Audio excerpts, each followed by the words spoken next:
গরিব মানুষের জন্য, মানুষের অর্থনৈতিক সমৃদ্ধির জন্য ব্যাংক তৈরি করলেন, ব্যাংকের নাম রাখলেন বাইতুল মাল।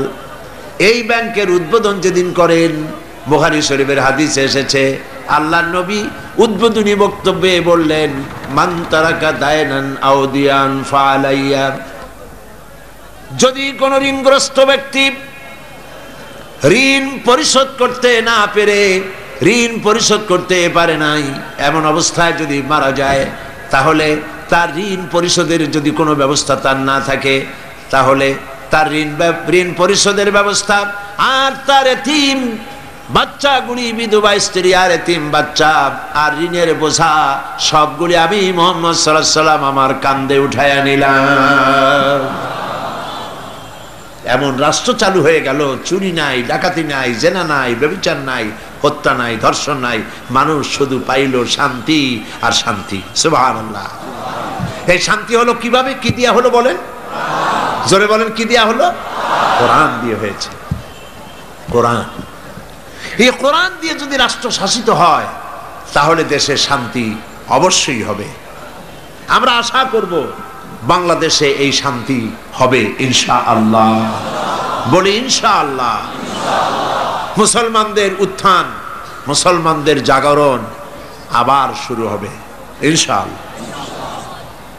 মুসলমান রাজমার খাচ্ছে পৃথিবীর চতুর্দিকে, চতুর্দিকে মার খাচ্ছে। আমি দেখতে পাচ্ছি, আমার ধারণা ছিল যে আফগানিস্তানে যে ঘটনা ঘটলো, এই ঘটনার দ্বারা আল্লাহ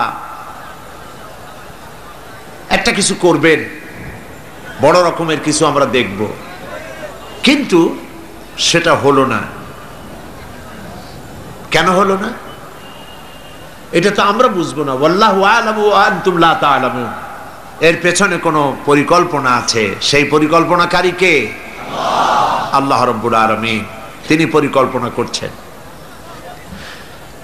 11ই সেপ্টেম্বরে আমেরিকায় যে ঘটনা ঘটেছে, এই ঘটনা সম্পর্কে আমার সুস্পষ্ট মত হচ্ছে, যদ্দূর পড়াশোনা করেছি তাতে আমার সুস্পষ্ট মত, এই ঘটনা ঘটিয়েছে পৃথিবীর ইহুদিদের পরিচালিত মোসাদ, ইহুদিদের গোয়েন্দা বিভাগ, ইসরায়েল রাষ্ট্র, ইহুদিরাই এই ঘটনা ঘটিয়েছে। এর প্রমাণ পত্র পত্রিকায় বেরিয়েছে। টুইন টাওয়ার যারা ভাঙলো, আমরা তীব্র নিন্দা জানাই।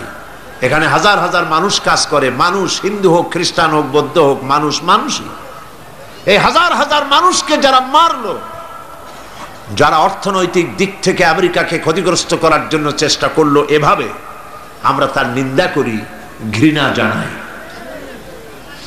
কিন্তু একথাও আমাদের বুঝতে হবে যে এই টুইন টাওয়ার, এই দুটি বিল্ডিং এ 50,000 লোক চাকরি করে, তার মধ্যে 4,000 ইহুদি আছে। দুনিয়াবাসী এ খবর জেনে ফেলেছে।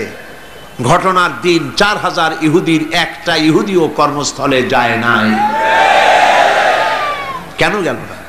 এই প্রশ্ন আমেরিকার FBI, federal bureau of investigation, পৃথিবীর নাম করা গোয়েন্দা বিভাগ, তারা কেন এটা তালাশ করলো না? ইহুদিরা কেন সেদিন আসলো না? এবং একটার পর একটা বিমান এখানে হামলা হবে, 18 মিনিট পর পর একটা বিমান, দুটো বিমানে হিট করে বিল্ডিংটা ফেলে দেবে। এইটা পূর্ব পরিকল্পিত না হলে পরে চতুর্দিকে ক্যামেরা ফিট করে ছবি ধারণ করলো কিভাবে?